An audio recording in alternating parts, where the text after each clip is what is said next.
All India Radio presents Morning News.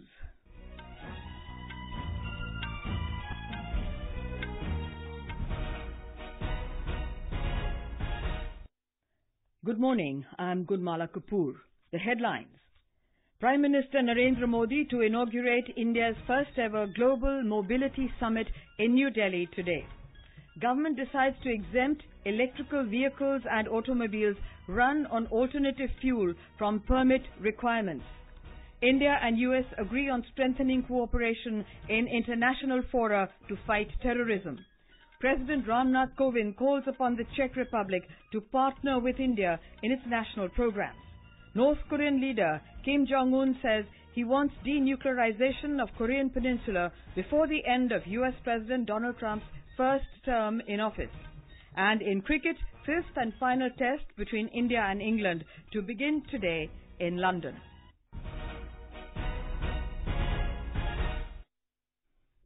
Prime Minister Narendra Modi will inaugurate India's first ever Global Mobility Summit, MOVE, in New Delhi today.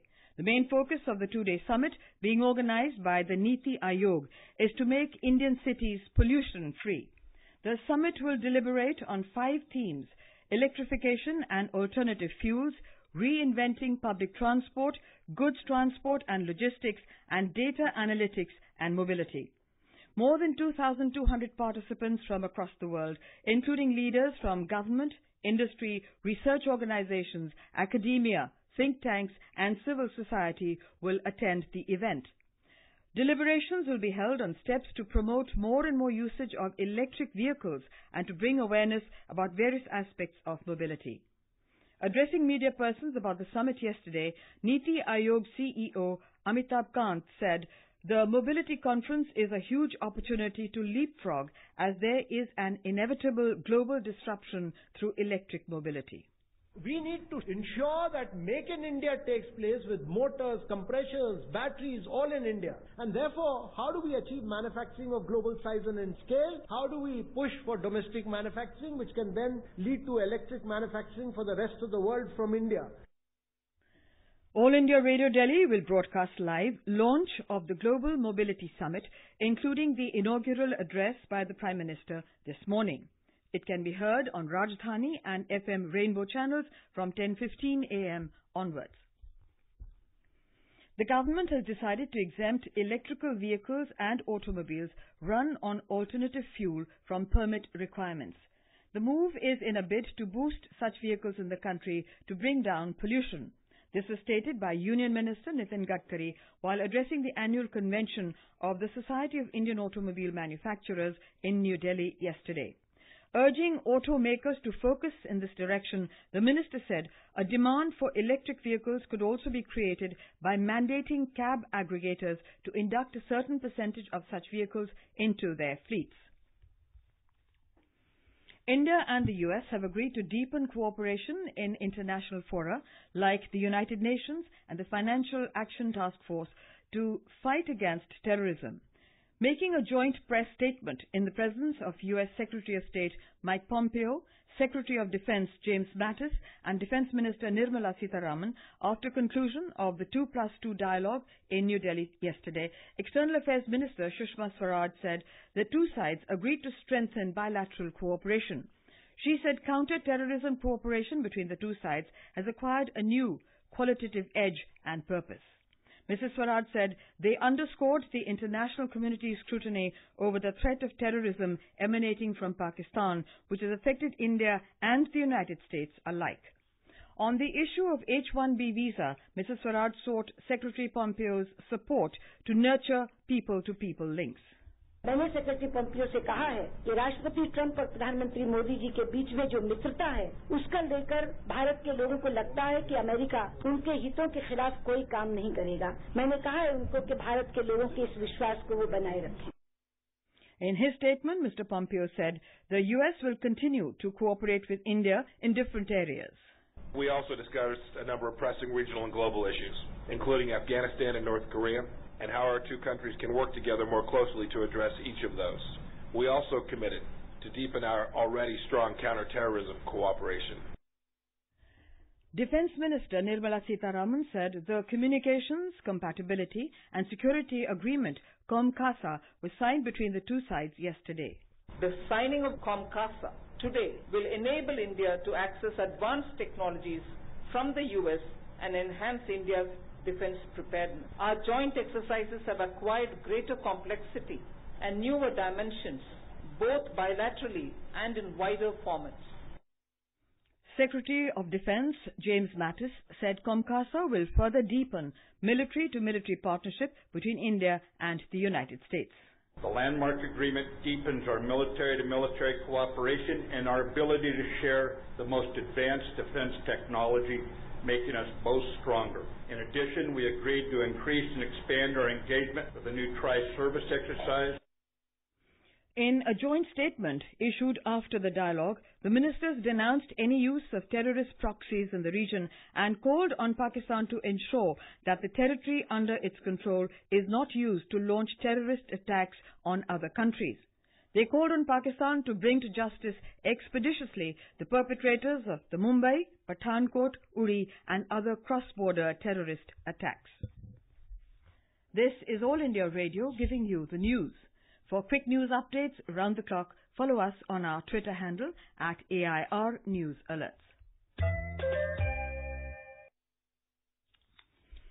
President Ram Nath Kovind has called upon the Czech Republic to partner with India in its national programs like Make in India, Digital India and Startup India.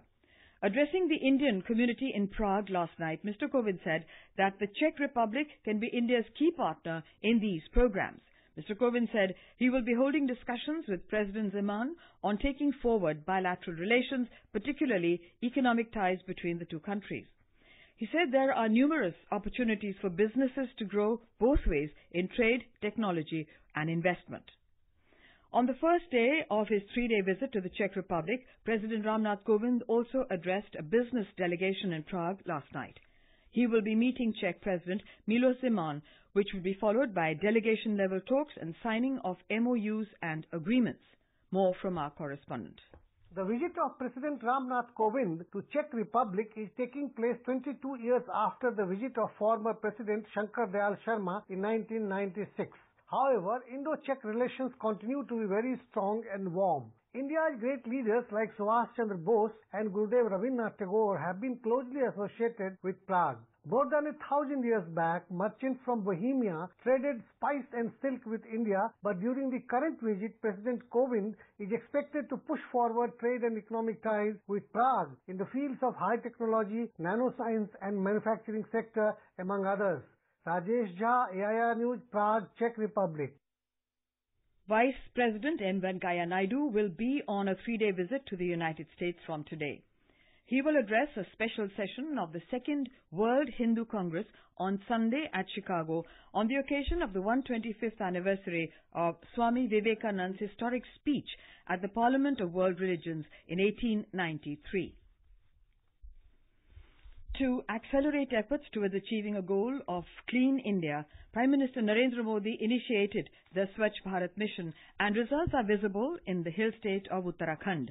Not only in cities, but people in small towns and villages are actively participating in this mission to make their place cleaner and healthier. A ground report from our Dehradun correspondent. People of Tehri district are contributing in this mission. 85-year-old Balakrishna Gaur, resident of Semal village, has incorporated cleanliness drive in his daily routine. According to Balakrishna Gaur, if he can be a part of cleanliness drive in this age, then anybody can do it. जब मैं काम कर रहा हूँ तो कई लोगों ने मुझे काम करते देखा और बड़े बड़े लोग इस बात का एहसास हुआ जब एक वृद्ध आदमी इस काम को कर सकता है तो हम इस काम को क्यों नहीं कर सकते.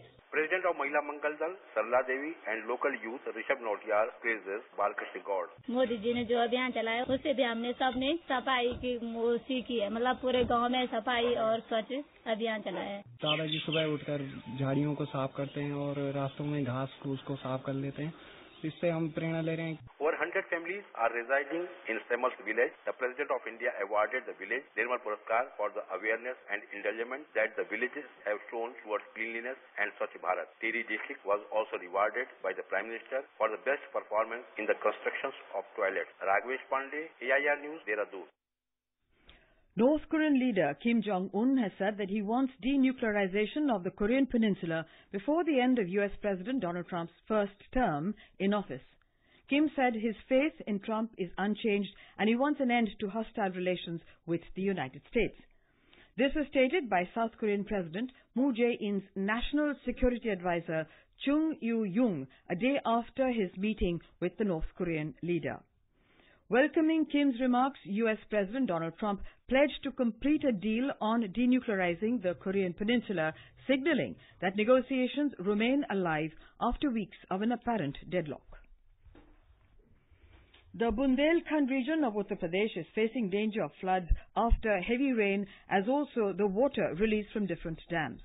The Met Department has forecast heavy rain in the region, forcing the administration to close educational institutions in some districts.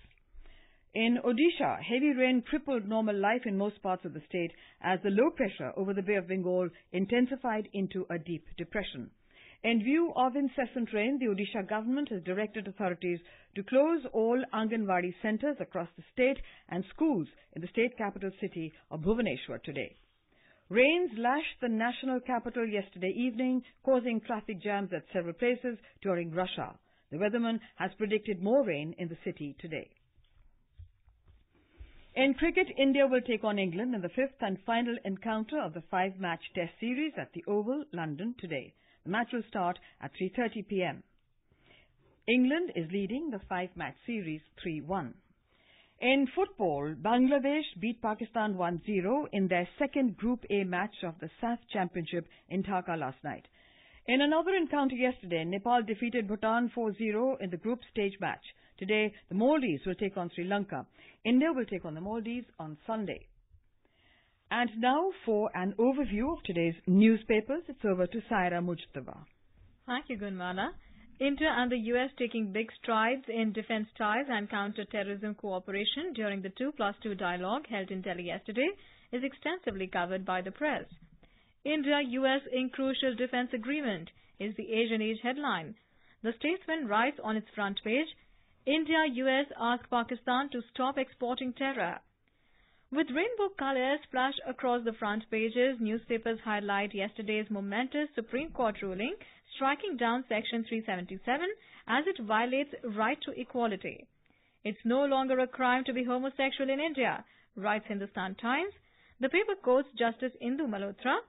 History owes an apology to the members of this community and their families. The Tribune writes, Telangana Chief Minister K. Chandrasekhar Rao on Thursday ended all speculation about early elections by recommending the dissolution of the state's first Vidhan Sabha 9 months ahead of its full tenure.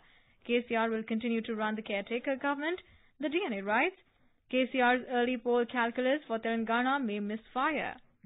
Addressing Indian concerns about oil imports from Iran, the U.S. has told India that it's not in Washington's interest to damage the Indian economy by imposing sanctions for oil imports from Iran. The U.S. fully understands that India is an energy-reliant country and that it is not in U.S. interest to damage the Indian economy. Stepping up space cooperation, India and France inked an agreement yesterday to collaborate on Gaganyaan, ISRO's first human space mission. DNA adds that India plans to send 3 humans to space before 2022. And finally, the Times of India writes of 3 youngsters in Nagpur who have converted drones into lifesavers. They have launched a startup, Air Aid Private Limited, that will use drones to transport blood, vaccines and emergency medicines to people and hospitals living in rural areas from mid-2019. And with that, it's back to you, Gunmala. Thank you, Saira. And now, before we end the bulletin, the headlines once again. Prime Minister Narendra Modi to inaugurate India's first ever Global Mobility Summit in New Delhi today. Government decides to exempt electrical vehicles and automobiles run on alternative fuel from permit requirements. India and the US agree on strengthening cooperation in international fora to fight terrorism. President Ramnath Kovind calls upon the Czech Republic to partner with India in its national programs. North Korean leader Kim Jong-un says he wants denuclearization of Korean Peninsula before the end of US President Donald Trump's first term in office. And in cricket, fifth and final test between India and England to begin today in London. And with that we end the morning news. Have a nice day.